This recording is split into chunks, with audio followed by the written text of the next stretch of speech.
do you favor regional areas? Are they a good place to invest? Well, I didn't to start with. I was always thinking that when migrants come in, and look, it is the case, right?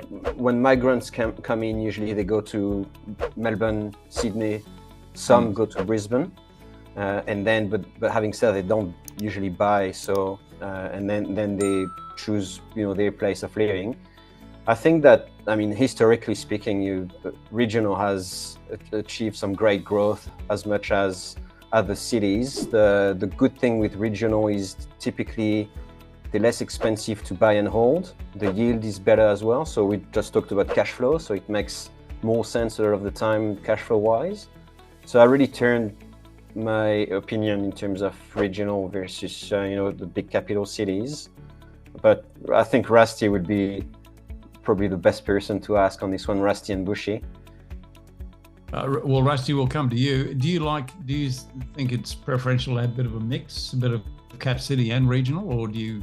Well, if you can afford, look, and I'll talk from personal experience. From 2 years ago, we were looking at buying something in Melbourne, but the cash flow that came with it, and that was when the rate were at 2%, was like I think it was gonna cost us something like 15 grand a month when the rates were at 2%, because the property was expensive, but the yield you were getting was terrible.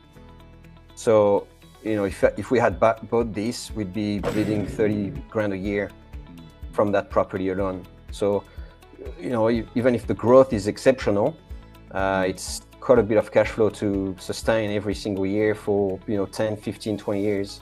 Rusty, what's your view on that? My take is that it should be more about diversification. So not every not every exposure in metro, not every exposure in regional, to the point that it should be diversified.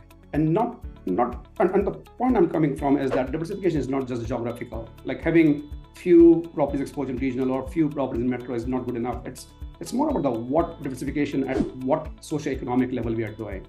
When we are buying a property of $500,000, we are really talking about an average social media class level that we're talking about, compared to buying $1 million property plus, whereby it's probably a metro.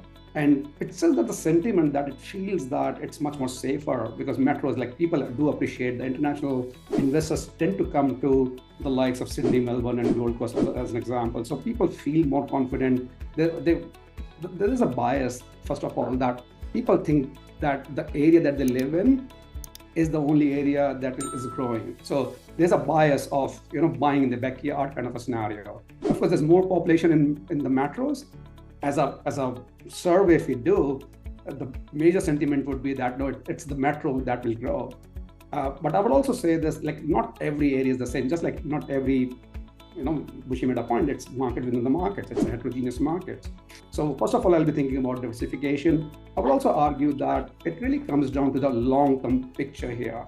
If somebody has to buy or build a portfolio of $10 million portfolio, I won't really say that let's go and buy in regional 20 of them as a $500,000 each, because 20 properties is too much for someone to handhold the whole process. Of course, there are professionals around that, but still a lot more to think about or worry about. On the other hand, if somebody can only afford to build a portfolio of $3 or $4 million, which is a typical household level that we can actually achieve, it certainly makes sense to buy 4 or 5 or 6 properties within that budget, having a good level of diversification. So it's really a courses for courses kind of a scenario I would be talking about. And I can go on, but I'll let Bushy add on to that. Well, and you make some very good points, both of you gentlemen, in that regard. My thinking really is around what's right for the individual investor, given their particular circumstance and given their goals. And what we're seeing a lot of now is there is real pressure on borrowing capacity, which has an impact on your purchase price power, which means that it's not about being a city or a region, but it's the biggest thing we need to focus on now from an affordability perspective, given that we've had massive growth in property post-pandemic. It's one of the very rare periods where we saw the rising tide float all ships in property, because normally each area is out of sync and going in a different stage through its growth curve. So for me, it's not about regional or city, it's about looking for quality properties in quality areas that have got current and ongoing growth drivers. So there must be, and I talk about the 3 I's of growth. So there's a lot more to it. But if we break it down into the 3 I's, it's new and growing infrastructure. I'm talking roads, rail, and technology in particular at the moment.